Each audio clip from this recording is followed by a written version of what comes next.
கடலூர் அருகே தனியார் பேருந்து மற்றும் வேன் மோதி ஏற்பட்ட விபத்தில் 25 பெண்கள் உட்பட 30 பேர் காயமடைந்த நிலையில் விபத்தின் பரபரப்பு சிசிடிவி காட்சிகள் வெளியாகியுள்ளன. அதனை பார்க்கலாம்.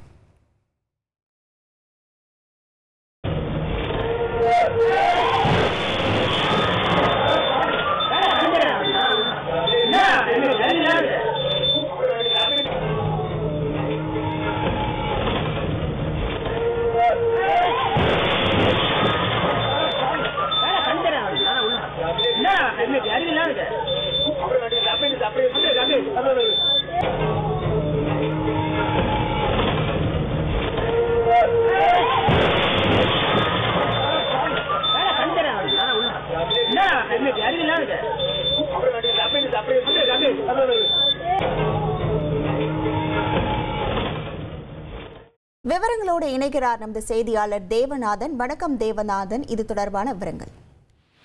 கடலூர் மாவட்டம் மேல் பூவானிக்குப்பம் பகுதியில் இருந்து காடாம்புலியூர் பகுதிக்கு முந்திரி கொட்டை வரைக்கும் பணிக்காக பெண்களை ஏற்றிக் கொண்டு ஒரு வேன் சென்று கொண்டிருந்தது. அதே நேரத்தில் பரங்கிப்பேட்டையை நோக்கி ஒரு தனியார் பேருந்து சென்று கொண்டிருந்தது. இந்த இரண்டு வாகனங்களும் பெருமாள் ஏரிக்கரை அருகே வரும்போது ஒன்றுடன் ஒன்று மோதி விபத்துக்குள்ளானது. இந்த 25 பெண்கள் உள்ளிட்ட 30க்கும் மேற்பட்டோர் காயமடைந்து கடலூர் அரசு மருத்துவமனையில் அனுமதிக்கப்பட்டனர். இதில் தற்போது 15 பேர் உள்நோயாளிகளாக சிகிச்சை பெற்று வரும் நிலையில இந்த விபத்து எப்படி நடந்தது என்பது குறித்து போலீசார் விசாரணை மேற்கொண்டு இருக்கும் போது பேருந்தில் இருந்த சிசிடிவி காட்சிகள் மூலம் தற்போது அந்த விபத்து எப்படி நடந்தது என்பது தெரிய வருகிறது. அதாவது இந்த தனியார் பேருந்து அந்த பெருமாள் ஏரிக்கரையோட மதகு சாலை வழியாக செல்லும் போது எதிரே அந்த பேருந்து வருவதை சிறிது கூட பொருட்படுத்தாத வேன் மிக வேகமாக பேருந்து மீது மோதுகிறது. இந்த காட்சிகள் தான் அதில் பதிவாகி இருந்தது. வேன் ஓட்டுநரின் அலட்சியமே இந்த விபத்திற்கு காரணம் என்பது தற்போது தெரிய வந்துள்ளது. இந்த வேன் இன்னும் சற்று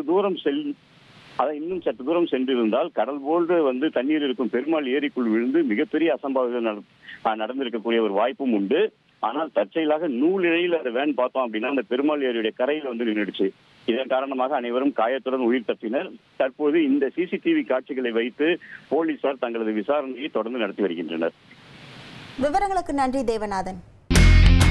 இனி செல்லும் இடமெல்லாம் செய்தி. தந்தி டிவியின் வாட்ஸ்அப் சேனலை ஃபாலோ பண்ணினா செல்ல இருக்கும் இடமெல்லாம் செய்தி.